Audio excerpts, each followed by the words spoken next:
अस्सलाम वालेकुम students, how are you students. आज का जो हमारा टॉपिक है वो है रेजोल्यूशन ऑफ वेक्टर्स। आज हम इसको डिस्कस करेंगे। स्टूडेंट्स, इस टॉपिक में हमें कोई भी वेक्टर गिवन होगा। हमने उस वेक्टर को ये देखना है कि वो वेक्टर किन दूसरे वेक्टर्स के साथ मिलके बना हुआ है। लेट्स से हमारे पास एक वेक्टर है, वेक्टर आर।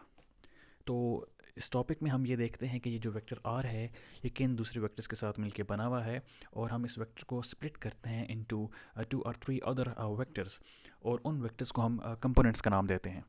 तो अगर इस टॉपिक को मैं डिफ़ाइन करूँ, अगर रेजोल्यूशन को मैं डिफ़ाइन करूँ, तो उसको मैं कुछ ऐसे डिफ़ाइन कर सकता हूँ।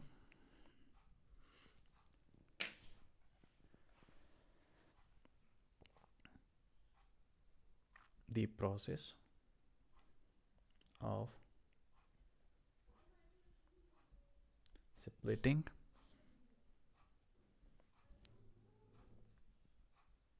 of a vector into 2 or more vectors is called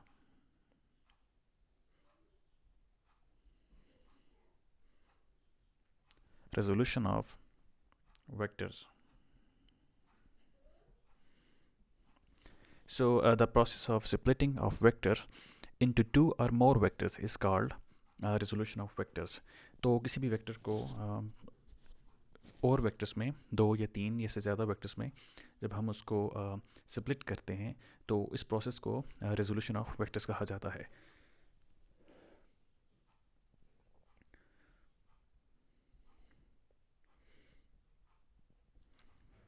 Obtained vectors are called components. तो जो वेक्टर्स हमें हासिल होते हैं, इस वेक्टर को जब हम डिफरेंट वेक्टर्स में डिवाइड करते हैं तो उन वेक्टर्स को हम कंपोनेंट्स कहते हैं। तो students, the best way to resolve this vector, इसको रिजॉल्व करने के लिए जो हमारे पास सबसे बेहतर तरीका ये होता है कि अगर हम इसको कार्टेशियन कोऑर्डिनेट सिस्टम के ऊपर ड्रॉ करें। ठीक है, तो जैसे कि आपको पता है, this is Cartesian coordinate system.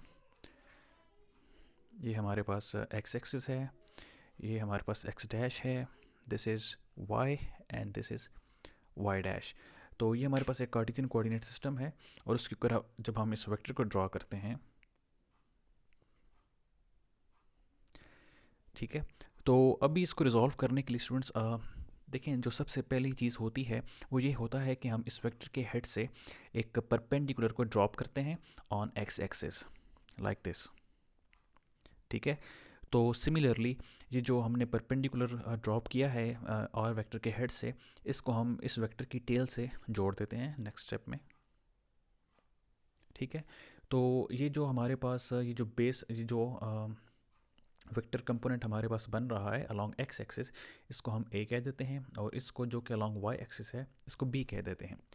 और ताहम इसको हम एक और नाम भी दे सकते हैं कि अगर हम इसको आर वाई कह दें और इसको आर एक्स कह दें, हम कह सकते हैं। ठीक है, और साथ ही साथ जब हम अपने वेक्टर को फर्दर डिफाइन करें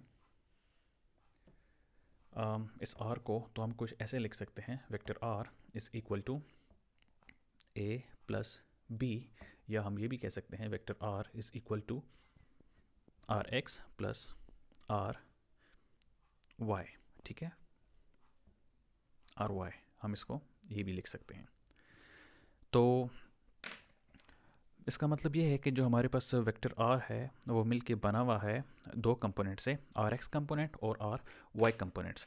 तो ये हो गया हमारे पास रेजोल्यूशन ऑफ वेक्टर्स।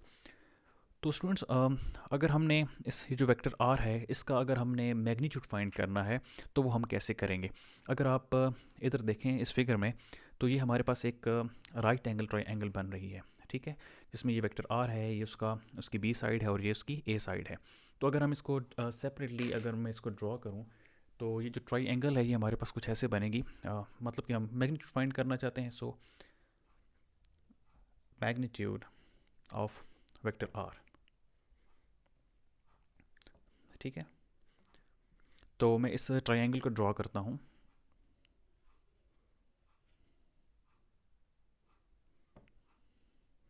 ये हमारे पास वेक्टर आर आ गया।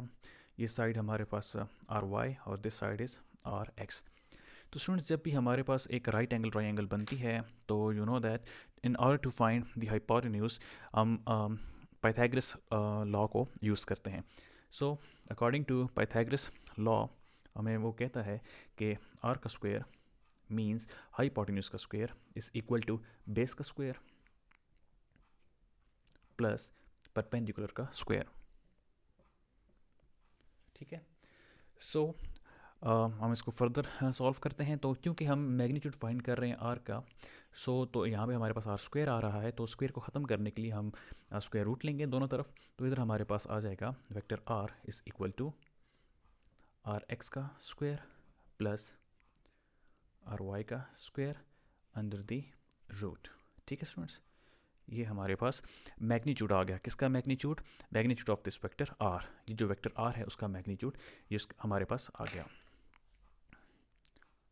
हम इसको एक स्क्वायर बॉक्स में एक रेक्टेंगुलर बॉक्स में लिख लेते हैं इन सो दैट हम इसको इजीली डिफरेंशिएट कर सकें। तो ये हमारे पास हो गया मैग्नीट्यूड।